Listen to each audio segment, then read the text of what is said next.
Hello everyone and welcome to another video. This is a bit different from what I usually do. My entire channel so far has been Fallout 4 videos, but I wanted to do something different for once. When I first started the channel, I didn't intend for it to be just Fallout 4 videos, that just kind of happened. So today's going to be a video about Poppy Playtime and about the various things I found within the game. I hope you enjoy and let's get started. Security office. Number 1. While you're waiting for the blue tape to stop playing, you can get on top of the TV by doing a bit of parkour. Playtime lobby. Number 2.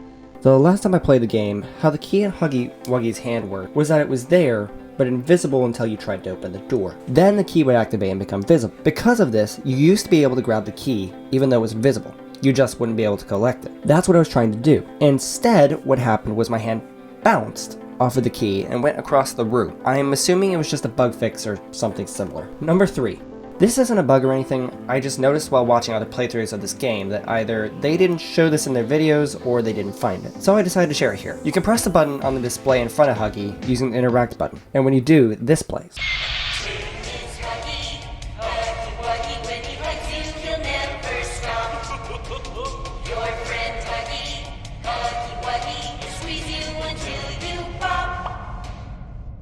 Number 4. Once you try to open the door to the left, and Huggy shows you the key in his hand, you can grab onto the key, and then just not let go.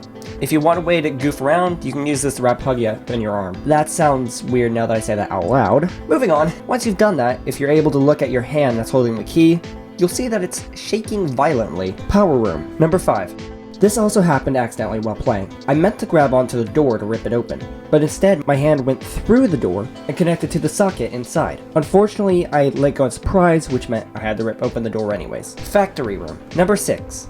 After you find yourself in the factory room, there's a way to climb on top of the shelves at the right wall. Unfortunately, it's not as easy as jumping over the rail while on the catwalk, as there's an invisible barrier there. What you'll have to do, and warning, this won't be easy, is go to the corner where a stack of boxes is. You'll have to climb on top, then start grabbing boxes and dragging them over in front of you. They have to be small boxes, as the medium and large ones won't drag to where you want them. Do this until you have a second stack of boxes between the one you're on top of and the storage shelves. If the second stack is high enough, you can parkour onto your newly created stack of boxes and onto the top of the shelves from there. Once you're there, however, there isn't much to do. The red hand isn't collectible until you've put all the fuses in the control panel, and you can't go through any of the vents. Maybe pointless, but it's fun to know you can do it if you want. Number 7.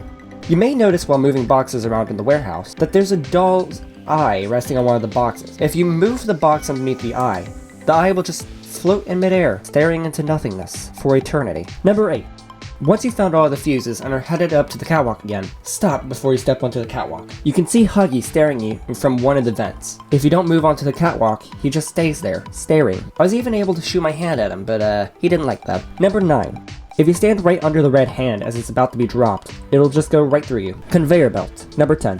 While the conveyor belt's moving, if you keep jumping and running in the opposite direction of the belt, you should stop moving as you get near the end. This will allow you to move freely on the belt, which means you can go up the roller tunnel. However, a warning, if you go up and go too far, you'll fall outside of the map and will be forced to restart from your last save point. Hey, I actually have an actual glitch in this list. Make-A-Friend room. Number 11. While in the Make-A-Friend room, if you fall while connected to the socket above, you'll dangle from the ceiling until you let go. While dangling, you can turn by trying to move, which looks kind of bizarre. Number 12. If you fall from the ceiling catwalk, it'll act like you've been majorly hurt from the fall, but as far as I know, you can't die from it, so just fall if you want to save time going back down. Disclaimer, I am talking about the game, not real life. Don't fall from great heights. You can die from that in real life. And yes, I do have to say that. Number 13. Here comes the fun part. Once you've put the toy in the scanner and the door is opened, play some football with the box. I'm not kidding. Drag a small box to be in front of the open doorway and run at it. The box will hopefully fly straight forward into the darkness. Once you've done this, probably nothing is going to happen. It's just a fun game to play. However, if you're lucky, or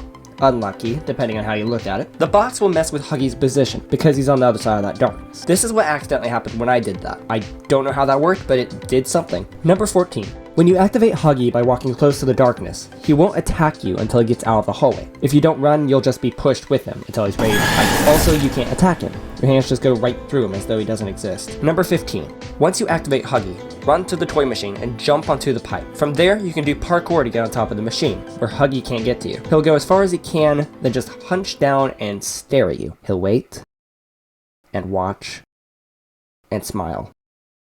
If you're careful, you can hop on top of the pipe to Huggy's left and run on top of it so that you're behind him. Once you've done that, you'll realize that Huggy has 360 vision. He always and constantly knows where you are. And last thing, you can go behind the machine, but if you do that, you're stuck. You can get uncomfortably close to Huggy doing this though, if you want a good look at his smiling face. Number 16. Before you activate Huggy, go to the gate leading to the stairs. Make sure there's a medium or big box in front of it, as well as a small box in front of the bigger box, like steps up to the top of the open gate. After you've done that, activate Huggy and run to those boxes. You'll find that the gate is now closed. That's what the boxes are for. Carefully but quickly jump onto the small box, then onto the big box, and you can jump onto the other side of the gate where Huggy can't reach you. You can now go up to the ceiling catwalk, but there isn't much else to do. It's just a way to break Huggy. Number 17. This is a continuation of the previous bug. Once you're at the ceiling catwalk, go past the second socket so that you're above the toy containers. Then jump over the railing. If you jump in the right place, you'll find yourself standing on a barrier several feet above the conveyor belt. Once there, you can either jump down into the broken toy container or to the floor where Huggy is. With the former direction, you end up stuck, and with the latter, you're in danger from Huggy. Number 18. Once you activate Huggy and run for the vent, grab onto a box before you enter. Hold onto the box as you run further in, and the door will close behind you. Since you were holding onto a box on the other side of the door, your arm will be stuck with your hand on one side and you on the other. It should correct itself in a second or two, especially if you keep running the opposite direction. Number 19. Before you activate Huggy, place a box in front of the vent you'll be crawling into. Activate Huggy, then go into the entrance to the vent, grab the box, and drag it into the vent with you. You now have a box for a companion. If you try to kick it further into the vent, it'll unfortunately disappear though. Number 20. Turns out, Huggy stops moving when he can't see you. Conveyor belt. Number 21. While running away from Huggy in the conveyor belt, after you crouch down to duck under a door to go to a different belt, look behind you and wait. Huggy will show up in a minute, and he'll just walk past you, up the rollers while staring at you. This isn't breaking anything, and once you keep moving on, he'll just continue, but it's interesting to know you can just wait there. Poppy's room. Number 22. You can go behind the dollhouse in Poppy's room. It's empty though. Number 23. You can open Poppy's case from the other end of the hallway. It does kind of ruin the effect a bit, but it's a new way to play out the scene if you want. And with that, that concludes 23 bugs and other oddities that I found within the game. Hope you enjoyed, and I'll see you in the next episode. Take care.